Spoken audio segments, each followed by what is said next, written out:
Assalamu alaikum dear students, and today we are going to start this subject immunology and serology, and our first lecture will be on introduction to immunity, and we will also clear this cellular basis of immunity. In immunology we usually study the immune system of the body and its related disorders or diseases. And what we study in serology we usually study the serum, and in serum we have antibodies, and we are studying the detection methods and detection procedures in serology, and the overall study of the antibodies that all are will be covered in the serology. And so तो ये कुछ definitions है, ठीक है, जो कि immunology को आगे पढ़ने से पहले ये सब कुछ आप लोगों को आनी चाहिए. इम्यून सिस्टम हमारे जो इम्यून सिस्टम है उसमें हमारे पास सेल्स होते हैं, टिश्यूज़ होते हैं, ठीक है, molecules that mediate resistant to infections, और वो मॉलिक्यूल होते हैं जो कि इन्फेक्शन को रेजिस्ट करते हैं, इन्फेक्शन को रोकती हैं, ठीक है. Immunology study of structure and function of the immune system, ठीक है. Structure and function of the immune system की जो स्टडी है उसको इम्यूनोलॉजी कहते हैं. इम्यूनिटी क्या है? Resistant of a host to pathogens and their toxic effects, ठीक है. पैथोजेंस को जब बॉडी रेजिस्ट करती है तो ये हमारी इम्यूनिटी है. तो इट्स मीन कि हमारी इम्यूनिटी काम कर रही है, हमारी इम्यूनिटी एक्टिव है. एंड देयर टॉक्सिक इफेक्ट्स, और उस पैथोजन के टॉक्सिक इफेक्ट से बचने के लिए जो हमारी इम्यूनिटी है, हम बच सकते हैं, तो वो हमारी इम्यूनिटी है, ठीक है. इम्यून रिस्पॉन्स क्या है? Collective and coordinated response to the foreign substance in individual mediated by the cells and molecules of the infection, ठीक है. इम्यून रिस्पॉन्स क्या है? कलेक्टिव एंड कोऑर्डिनेटिव रिस्पॉन्स, ठीक है. ये एक ऐसा रिस्पॉन्स है जब कोई फॉरेन सब्सटेंस या पैथोजन बॉडी के अंदर जाता है, ठीक है, बॉडी में एंटर होता है, तो इसके अगेंस्ट एक रिस्पॉन्स जनरेट होता है जो हमारी क़ुव्वत मुदाफ़ियत है, ठीक है, जिसको इम्यून सिस्टम कहते हैं. तो वो इसको रेजिस्ट करेगी, उसके अगेंस्ट फ़ाइट करेगी, ठीक है. और ये जो फ़ाइट और ये जो रेजिस्टेंस होगी ये एक कलेक्टिव रिस्पॉन्स होगी, एक कोऑर्डिनेटेड रिस्पॉन्स होगी, ठीक है. कलेक्टिव किस तरह होगी? इस तरह एंटीबॉडीज़ आएंगे, वाइट ब्लड सेल्स आएंगे उसको फाइट करने के लिए, ठीक है. और कोऑर्डिनेटेड रिस्पॉन्स होगी, सेल एक दूसरे के साथ कम्युनिकेट करेंगे. जब एक सेल उसको किल नहीं कर सकेगा तो वो रिस्पॉन्स शो करेगा, दूसरे मजबूत जो इससे मोर स्ट्रेंथ वाले सेल्स होंगे उनको मैसेज देगा कि आप आ जाए और उसको किल करें. और इस तरह ये एक कोऑर्डिनेटिव रिस्पॉन्स है, ठीक है. और ये सारा रिस्पॉन्स हमारे सेल्स और मॉलिक्यूल्स हैं उनके थ्रू परफॉर्म होता है. तो अब बात करते हैं इम्यूनिटी के ऊपर, ठीक है. तो व्हाट इज़ इम्यूनिटी? जब इम्यूनिटी हम पढ़ते हैं, जब एक टॉपिक हम पढ़ते हैं, तो सबसे पहले उसके अगेंस्ट एक क्वेश्चन होनी चाहिए कि व्हाट इज़ इम्यूनिटी या what is that particular subject, ठीक है. तो इम्यूनिटी क्या है? Basically immunity is our body defence system, ठीक है. तो ये हमारी बॉडी का डिफेंस सिस्टम है जो कि 24 एंड 27 हमें ये डिफेंड करता है, ठीक है, डिफरेंट पैथोजन से, वायरसेस, बैक्टीरिया से, ठीक है. जब हम घूमते हैं, फिरते हैं, खाते हैं, सोते हैं, ठीक है, तो हर टाइम हमारी इम्यूनिटी हमें डिफरेंट पैथोजन से, बैक्टीरियाज, वायरसेस से हमें डिफेंड करता है. रोज़ाना हमारी जो है ना interaction thousands of bacterias and viruses से होता है, ठीक है. तो हमारी बॉडी में डिफरेंट बैरियर्स है, डिफरेंट इम्यून सिस्टम मैकेनिज़म्स है, ठीक है, जो हमें इन सारे पैथोजन से बचाती हैं, ठीक है. So immunity is very important. सो इन सारी बातों का मतलब है कि इम्यूनिटी एक बहुत ही निहायत ही ज़रूरी है, ठीक है. इम्यूनिटी के बगैर हम एक दिन भी सर्वाइव नहीं कर सकते हैं. We can not survive a single day without immunity, ठीक है. तो हम ये कह सकते हैं कि इम्यूनिटी हमारी बॉडी की पुलिस है, हमारी बॉडी की आर्मी है, ठीक है, जो कि हमारी बॉडी को फॉरेन पार्टिकल से जो पैथोजेंस हैं उनसे हमें महफूज रखती है और हमारी इंटरनल सिस्टम को रेड जोन की तरह रखती है, ठीक है। So immunity, the term immunity Latin words immunitas means from freedom from a disease, is defined as a resistant offered by the host against microorganism or any foreign substance, ठीक है। ये Greek word Latin word से derived है, ठीक है, जिसका मतलब है कि फ्रीडम फ्रॉम डिजीज़। इम्यूनिटी हमें क्या करती है, फ्रीडम ऑफ डिजीज़ हमें प्रोवाइड करती है, ठीक है, हमें डिजीज़ से आज़ादी दिलाती है। जब कोई हमें बीमारी हो, ठीक है, तो हमारी डिफेंस सिस्टम उसके अगेंस्ट फाइट करके हमें एक हेल्थी इन्वायरमेंट प्रोवाइड करती है, ठीक है। Is defined as resistant offered by the host against microorganisms and और एनी फॉरेन सब्सटेंस, ठीक है। तो हमें रेजिस्टेंस प्रोवाइड करती है अगेंस्ट फॉरेन सब्सटेंस और एनी माइक्रो ऑर्गेनिज्म, ठीक है।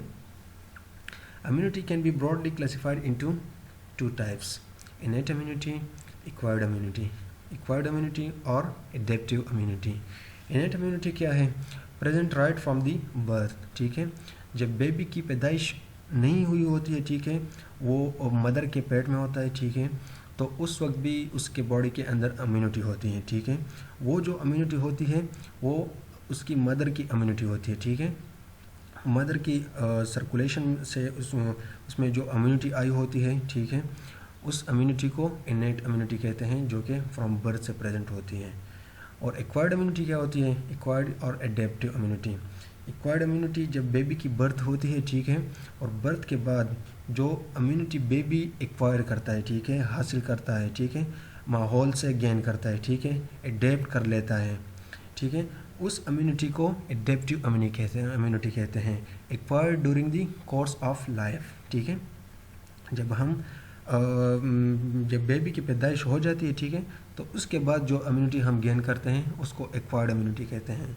और वो इम्यूनिटी हम किस तरह गेन करते हैं, ठीक है, ये ज़रूरी नहीं कि हम सिर्फ वैक्सीन वगैरह लगाएंगे तो हमारी इम्यूनिटी बूस्ट होगी, नहीं। जब हम इन्वायरमेंट में सर्वाइव करते हैं तो different bacteria, different viruses, different other foreign particles, ठीक है, एलर्जिक सब्सटेंसेस, ठीक है, वो उससे हमारी इंटरेक्शन होगी, ठीक है, और वो जब बॉडी में अंदर जाएंगे, बॉडी उस पैथोजन या उस फॉरेन पार्टिकल को एक्सपोज होगी तो बॉडी उसके अगेंस्ट अपने अंदर एंटीबॉडी बनाएगी, ठीक है। ये ऑटोमेटिकली, ये हमें पता भी नहीं चल रहा होता है, ये एक नॉर्मल प्रोसेस है, ठीक है। नॉर्मली बॉडी में इस तरह ये प्रोसेस चलते रहते हैं, ठीक है, लेकिन हमें पता नहीं चल रहा होता, क्योंकि ये एक बॉडी इम्यून सिस्टम का अपना एक काम है। और अगर आप लोग देख लें, हमारे स्किन पर जो नॉर्मल फ्लोरा है हमारा, ठीक है, वो हम जब रोटी खाते हैं तो आप लोगों को नहीं लगता कि वो बैक्टीरिया हम रोटी के साथ अंदर निगल लेते हैं, ठीक है, तो वो बैक्टीरिया भी हम रोटी के साथ हमारे जो खुराक के साथ अंदर जाती है, ठीक है, लेकिन वो डिजीज़ काज नहीं करता, क्योंकि डिफरेंट बैरियर्स है बॉडी में पैथोजेंस के अगेंस्ट, ठीक है, एंटीबॉडीज़ बनते हैं और इस तरह जब हम खाते हैं, ठीक है, तो फिर ये स्टमक से पास होती है, स्टमक में कुछ बैक्टीरिया डिग्रेड हो जाते हैं, ठीक है, उधर ही डिस्ट्रॉय हो जाते हैं, उनको आगे पास नहीं होने दिया जाता, ठीक है। इस तरह डिफरेंट बैरियर्स है, स्किन बैरियर है और भी बहुत से बैरियर्स है, ठीक है, ये आगे हम पढ़ेंगे 1 बाय 1। तो अभी देखते हैं ओवरऑल इम्यूनिटी की क्लासिफिकेशन, ठीक है, कि इम्यूनिटी की कौन कौन सी टाइप्स हैं और इनको आगे फिर डिटेल में पढ़ेंगे। इम्यूनिटी इनेट इम्यूनिटी है, ठीक है, जो कि इनबोर्न इम्यूनिटी है, और दूसरा है एक्वायर्ड इम्यूनिटी, ठीक है। एक्वायर्ड इम्यूनिटी फिर फर्दर 2 में डिवाइड होती है, ठीक है। पैसिव वो वाली इम्यूनिटी होती है जो रेडीमेड एंटीबॉडीज़ होती हैं, ठीक है, जो कि रेडीमेड हमें मिलती हैं। जिस तरह तो रेडीमेड हमें कौन सी एंटीबॉडीज़ मिलती हैं, एक तो नेचुरल है, नेचुरल, और एक है आर्टिफिशियल, ठीक है। तो नेचुरल हमें मैटरनल एंटीबॉडीज़ मिलती हैं, ठीक है, जो हमें हम अपने पेरेंट्स से, मदर से गेन करते हैं, और artificial antibodies from other sources, ठीक है, जो दूसरी एंटीबॉडीज़ हमें अदर सोर्सेज से एंटीबॉडीज़ जो मिलती हैं, और वो है आर्टिफिशियल पैसिव इम्यूनिटी, ठीक है। और एक्टिव इम्यूनिटी क्या है, एक्टिव इम्यूनिटी के पे भी फर्दर 2 टाइप्स है, ठीक है। एक्टिव इम्यूनिटी या एक्वायर्ड एक्टिव इम्यूनिटी हमारी ओन एंटीबॉडीज़ है, जो हमारी अपनी एंटीबॉडीज़ जो नॉर्मली हम में पाई जाती है, ठीक है, ये हमारी एक्टिव एक्वायर्ड इम्यूनिटी है। ये भी एक नेचुरल होती है और एक आर्टिफिशियल होती है, ठीक है। नेचुरल, जिस तरह मैंने पहले आप लोगों को एक्सप्लेन किया कि हम डिफरेंट बैक्टीरियाज वायरसेस को नॉर्मल इन्वायरमेंट में एक्सपोज होते हैं, ठीक है, और उनके अगेंस्ट फिर एंटीबॉडीज़ बनते हैं, ठीक है, और ये एक नॉर्मल प्रोसीजर होता है, बॉडी में चल रहा होता है, हमें पता भी नहीं चल रहा होता है, ठीक है। जब हम कोई मज़बूत किस्म की पैथोजन का मुकाबला करते हैं तो तब हमें शायद कुछ ना कुछ फील हो, हमें टेम्परेचर हो उससे, या कोई इस तरह सिम्टम्स हो, ठीक है। अदरवाइज़ जो वीक किस्म के बैक्टीरियाज है, ठीक है, ये रोज़ाना जो हम डेली इनहेल करते हैं, इनगल्फ करते हैं, ठीक है, और उनसे हमें कोई फ़र्क नहीं पड़ता, उनको बॉडी नॉर्मली ही डिस्ट्रॉय करती है, ठीक है। और दूसरा है आर्टिफिशियल इम्यूनाइजेशन, ठीक है। जो आर्टिफिशियल में जो हम इम्यूनाइजेशन करते हैं, ठीक है, जो वैक्सीन्स वगैरह होती है, ठीक है, उसके थ्रू हमारी इम्यूनाइजेशन होती है, ठीक है। ये बेसिकली आर्टिफिशियल एंटीबॉडीज़ होती हैं, ठीक है, जो कि जो एनिमल्स में एंटीबॉडीज़ जनरेट करके उनको प्योरीफाई करके और फिर उनको बॉडी में इंजेक्ट करते हैं ह्यूमंस, ठीक है। तो अब पढ़ते हैं role of the immune system, ठीक है। इसके मेन 3 रोल्स हैं, ठीक है। Defence against microbe, defence against the growth of tumours and haemostasis, ठीक है। तो डिफेंस अगेंस्ट माइक्रोब पर तो हमने पहले ही बात की, ठीक है, कि डिफरेंट पैथोजन को रेजिस्ट करता है और इसके अगेंस्ट हमें डिफेंड करता है, ठीक है। Defence against the growth of tumour cells, ठीक है। ट्यूमर सेल्स हम रूटीन लाइफ में डिफरेंट रेडिएशंस, डिफरेंट ऐसे एजेंट्स को हम एक्सपोज होते हैं जो कि ट्यूमर काज करती है, ठीक है। तो हमारी इम्यूनिटी का ये भी एक बड़ा इम्पोर्टेंट रोल है कि ये उन ट्यूमर सेल्स को किल करती है, ठीक है, और उनसे हमें बचाती है, ठीक है। और इस तरह हेमोस्टेसिस में क्या होता है? डिस्ट्रक्शन ऑफ एबनॉर्मल और डेड सेल्स, ठीक है। एबनॉर्मल और डेड सेल को डिस्ट्रॉय करता है और उनसे ब्लड को साफ़ करता है, ठीक है। और जो फ्रेश सेल हैं उनको अपॉर्चुनिटी प्रोवाइड करती है कि वो सर्कुलेशन में आए और वो अपने फंक्शन परफॉर्म करें। फॉर एग्जांपल डेड रेड और वाइट ब्लड सेल्स और एंटीजन एंटीबॉडी कम्प्लेक्स, ठीक है। जो रेड सेल जिनकी लाइफ स्पैन पूरी हुई होती है और वो फिर भी सर्कुलेशन में होते हैं, जो कि अपना फंक्शन परफॉर्म नहीं कर सकते लेकिन सर्कुलेशन में फिर भी होते हैं, ठीक है। तो ऐसे सेल जो है ना फिर इम्यूनो सेंसिटिव होते हैं, इम्यूनो सेंसिटिव बन जाते हैं, ठीक है, जब ये एजेड हो जाए, और फिर इसके अगेंस्ट हमारी इम्यून सिस्टम एक्टिवेट हो जाती है और उनको किल करती हैं। इसी तरह वाइट ब्लड सेल्स हैं, ठीक है, जो जिस तरह लिम्फोसाइट, मोनोसाइट्स वगैरह है, जब उनकी लाइफ स्पैन उसके लिमिट से जितनी है उससे बढ़ जाए, ठीक है, तो वो अपना फंक्शन परफॉर्म नहीं कर सकते, वो फिर सर्कुलेशन में होते हैं लेकिन फंक्शन परफॉर्म नहीं कर सकते हैं, ठीक है। तो फिर वो भी इम्यूनो सेंसिटिव बन जाते हैं और उनको भी हमारी इम्यून सिस्टम खुद ही किल करती है, ठीक है।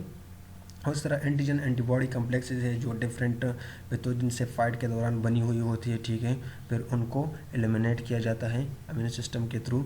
और इन सब का जो अल्टीमेट गोल होता है वो क्या होता है? हेमोस्टेसिस, ठीक है, नॉर्मल ब्लड को मेंटेन रखना, ठीक है। सॉरी, ये वर्ड जो है ना होम्योस्टेसिस है, हेमोस्टेसिस नहीं है, होम्योस्टेसिस, ठीक है। तो आप लोगों ने इसका ख्याल रखना है, ठीक है, होम्योस्टेसिस और हीमोस्टेसिस, ठीक है, इन दोनों में फ़र्क है, ठीक है। और होम्योस्टेसिस बेसिकली इक्विलिब्रियम को बॉडी में मेंटेन रखना है, ठीक है, सेल्स के बीच में या डिफरेंट मैकेनिज़म्स के बीच में एक नॉर्मल प्रोसीजर को मेंटेन रखना, ठीक है, होम्योस्टेसिस उसको कहते हैं। तो इम्यून सिस्टम के मेन 3 कंपोनेंट्स है, ठीक है, किन किन चीज़ों से बना हुआ है, जो बेसिक और मतलब जो बुनियादी चीज़ें हैं इम्यून सिस्टम के, एक हैं ऑर्गन्स, ठीक है, इसमें जो ऑर्गन्स हैं बहुत ही इंपॉर्टेंट है, ठीक है, सेल्स हैं, इनसे इम्यून सिस्टम बनता है, ठीक है, मॉलिक्यूल्स हैं, इनसे भी इम्यून सिस्टम बनता है, उनके बड़े इंपॉर्टेंट फंक्शन है, ठीक है। आगे ये हम वन बाय वन पढ़ते हैं। तो इम्यून सिस्टम में जो ऑर्गन्स है, ठीक है, tonsils and adenoids, thymus, lymph nodes, spleen, Peyer patches, appendix and bone marrow, ठीक है। तो ये इम्यून सिस्टम के कंपोनेंट्स, ठीक है। हर एक कंपोनेंट का एक अपना अपना इम्पोर्टेंट रोल है, ठीक है। जिस तरह का हम थाइमस की बात करें, ठीक है, तो ये क्या करता है, ये लिम्फोसाइट जो हमारे पास टी सेल्स हैं, टी लिम्फोसाइट्स, ठीक है, उनको एजुकेट करता है, उनको ट्रेन करता है, ठीक है, अगेंस्ट पैथोजन, ठीक है। और इस तरह स्प्लीन है, जब बैक्टीरिया वगैरह को डेड किया जाता है, ठीक है, उनको डिस्ट्रॉय किया जाता है, ठीक है, तो फिर स्प्लीन क्या करता है, उनको रिमूव करता है, ठीक है। और इसी तरह बोन मैरो में लिम्फोसाइट सेल्स वगैरह प्रोड्यूस होते हैं, ठीक है, और इनके अपने अपने फंक्शन है जो बाकी ऑर्गन्स हैं, ठीक है।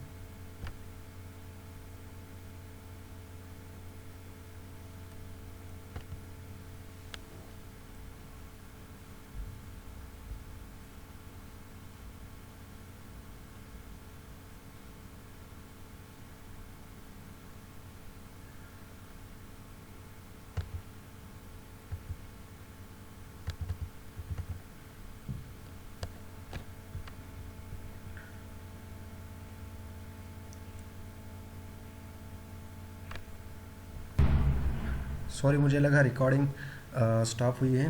तो पढ़ते हैं इम्यून सिस्टम के जो सेल्स हैं, ठीक है, कौन कौन से सेल हैं इम्यून सिस्टम में। लिम्फोसाइट्स हैं, मोनोसाइट, मैक्रोफेजेस हैं, ग्रेन्युलोसाइट्स हैं, ठीक है, ये मेन सेल्स हैं। लिम्फोसाइट्स पर लिम्फोसाइट के टाइप्स हैं, ठीक है, टी लिम्फोसाइट्स हैं, बी लिम्फोसाइट्स हैं, प्लाज्मा सेल्स, बी लिम्फोसाइट या प्लाज्मा सेल्स, ठीक है, और नेचुरल किलर सेल्स, ठीक है।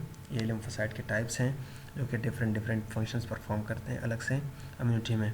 ये जब हम आगे इम्यूनिटी पढ़ेंगे, ठीक है, थोड़ा डीप चल के, तो फिर आप लोगों को क्लियर हो जाएगी कि T cell, T lymphocyte, T helper cells, इनका क्या काम है, ठीक है, B lymphocytes, plasma cells, antibodies कौन से सेल प्रोड्यूस करता है, ठीक है, और नेचुरल किलर सेल्स का क्या काम है, ठीक है।